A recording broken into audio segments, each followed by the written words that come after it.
part of your ability, what you were called to, your purpose in life.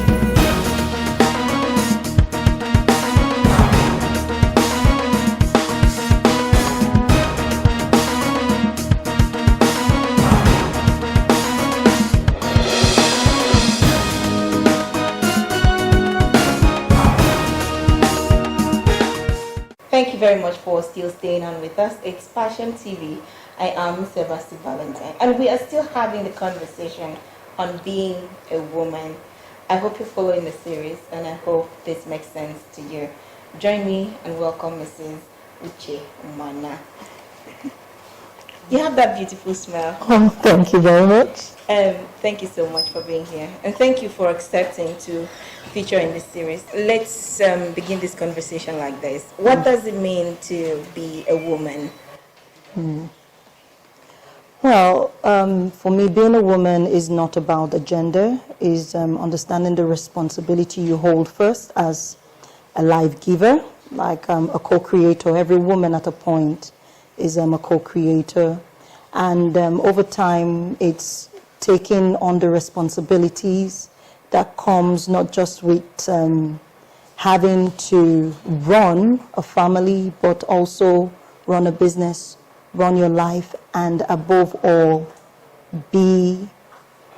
fulfill your destiny in that cause.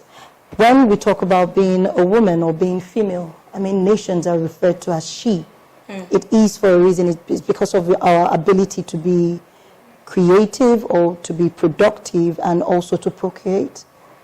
So yes, being a woman for me is an embodiment of all of that, being powerful.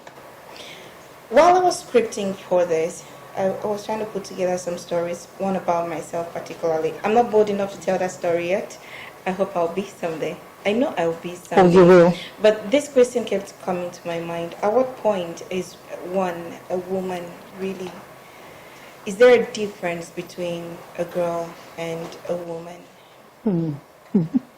Okay, in the simplest way, I would say you become a woman the day you become aware of who you are, your capacity as a person, your ability to impact on and make changes, and the day you're able to stand for something, believe in it, and walk through it. For me, that's the day you become a woman. It has nothing to do with giving birth, being married. Trust me, being a woman, in my definition, is being able to make an impact, being able to give. And it has nothing to do with your social status. It has nothing to do with your marital status. It has nothing to do with any of this. It is your ability to be by being yourself. You say this even after you're a married person. Yes, I am. You have kids. Yeah. You have a flourishing business. Yeah. So I guess you can comfortably say you're a fulfilled woman. But would you hold this opinion if you didn't have all these things? Okay, I would say I'm a work in progress. At this point? Yes, I'm a work in progress because every day we learn, we unlearn, so we can relearn. Okay. Now, there was something I put up on my page on Facebook. I think that was 2-3 months ago. I said, take away Mrs. from Uche. Take away Mrs., take away mother, take away wife, take away all the accolades. Who are you? Who are you? That is the woman. And I realized that I am a teacher. I impact. So for me, that is being a woman. I fortunately or accidentally discovered this before I got married. So it informed my decision of my spouse. It informed my decision, yes, of everything I have done so far. That's why it looks as if I am on a journey, which actually is what I have. But I discovered who I was as a woman before every other of these accolades came in. Yeah. Let's talk about the journey of choosing a husband. What was your checklist? Come on, I've done 1, 2, 3, 4, 5, 6 interviews, and it's amazing the things I'm saying. Yeah. And I open up for me. So, Yeah. what was the checklist like? I'm counting. Okay. Honestly, this checklist came in phases. When I was in my when I was in my 20s, it was totally different. Okay, what was it like at 20s? Trust me, it's the regular tall, dark, handsome must be rich.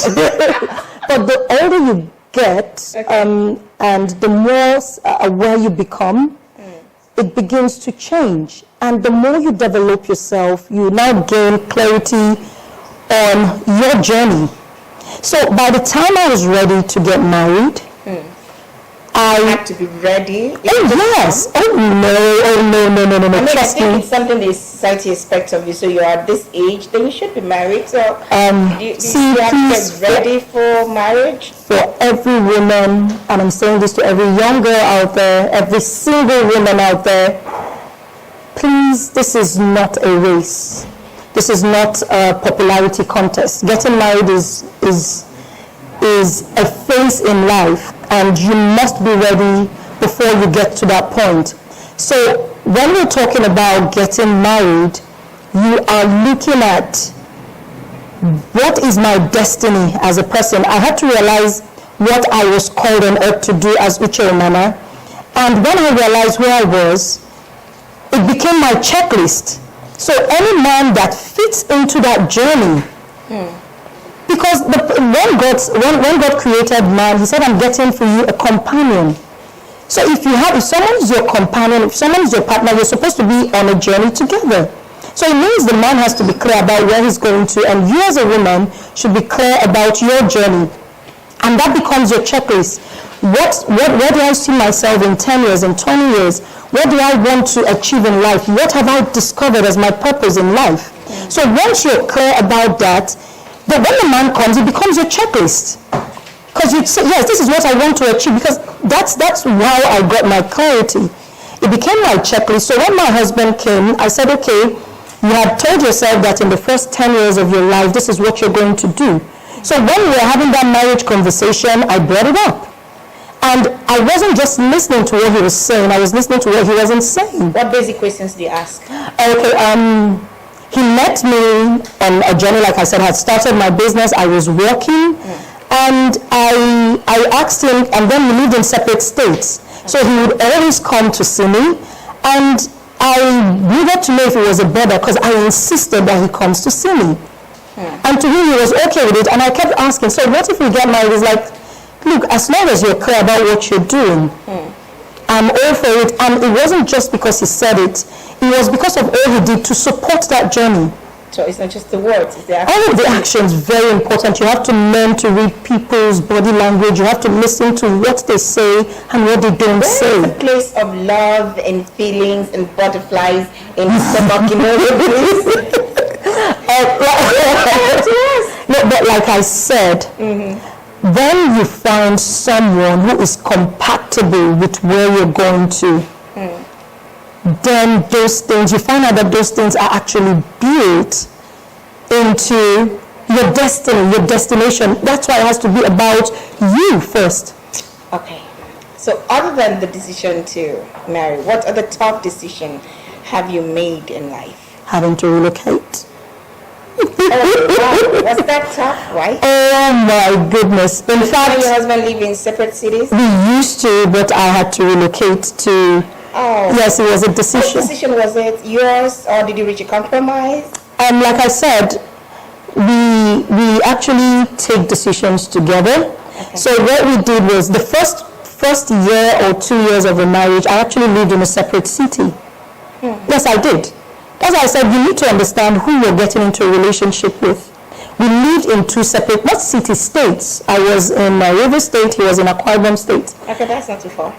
Well, considering that you're married, you're supposed to build. Okay. It becomes, yes, you now have some proximity time. is important too. Not just the proximity, there are time lapses. When you're not physically present, there are things that you should or may do, but you won't do because the other person is not there. So your conversation is limited to when you call. And when you now see probably the weekends, there's so much to talk about that the details are now left out. Have you faced any kind of abuse before as a woman? Fortunately, I'm just trying to think. Fortunately, I would say none that has been life-threatening or life-changing. Okay. Yes, other than the fact that when at a point in my life, I realized that sometimes people just won't accept you for who you are because you have a different opinion or you have a different view about something or you just get judged by how you look.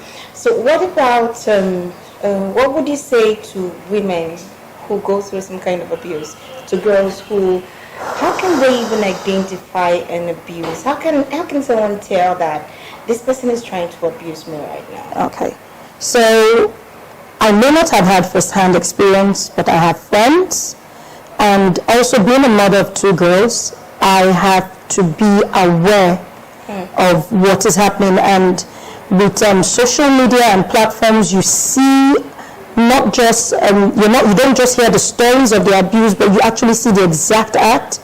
So the woman battered. yes, exactly. Thank you. So those things actually put you almost through the same emotions as the person, as the victim. So I have a 7-year-old and I have a 5-year-old, and I started teaching them about sex education. Already? Yes, my kids know private parts, and I don't tell them your bum bum. I tell them this is your vagina, these are your breasts.